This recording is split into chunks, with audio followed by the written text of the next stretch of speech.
अस्सलाम वालेकुम। धमाकेदार अपडेट दोस्तों तव्हां जे लाइ खणी आया आहियूं तकरार ड्रामे जी। छा वाकई हाणे भावल ऐं मूसा में रस्ता अलॻि थी वेंदा? मीर जे करे ऐं जेको आहे बख़्त पंहिंजे कमनि में कामयाबु थी वियो, बख़्त जेको शैतानी करणु आयो छा उहा पूरी थी वई, या वरी मूसा मीर इहे कीअं ठही आहे, या वरी इहो को ख़्वाबु ॾेखारनि पिया अॻी किस्त जो?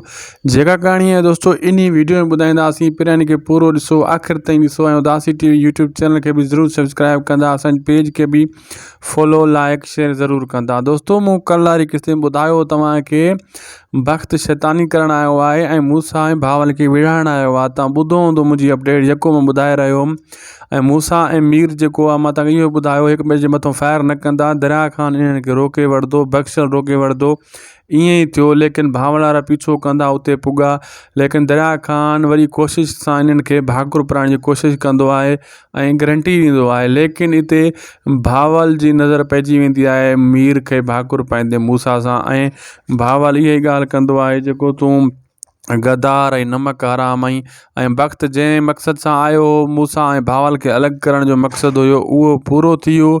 हाणे जेको आहे दोस्तों मूसा जे लाइ मुसीबत थी वई भावल खां अलॻि थियणु। हाणे नवाब खान सुठे नमूने सां दोस्तनि खे विढ़ाईंदो वेंदो आहिस्ता आहिस्ता, ऐं भावल ॻाल्हि मञंदो कोन, सिजावल खान जी फ़ैसिले में कोन वेंदो। अहिड़े हिसाब सां नवाब खान जूं ख़्वाहिशूं पूरियूं थी वेंदियूं।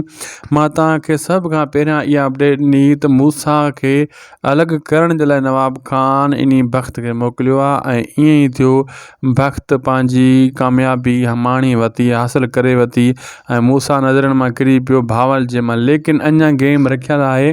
तव्हां इहो बि ॾिसंदो त मूसा कोशिशि कंदो भावल खे परचाइण जी, लेकिन बख़्त हाणे एॾियूं शैतानियूं कंदो, मूसा ऐं भावल खे अञा अलॻि कंदो वेंदो, लेकिन इन जो ठा कॾहिं बि कान करणु ॾींदो। बख़्त हिकिड़ो पहिरें नंबर जो शैतान माण्हू आहे। वीडियो पुॻो पाण जी पुॼाणी ते दोस्तों। ख़ुदा हाफ़िज़।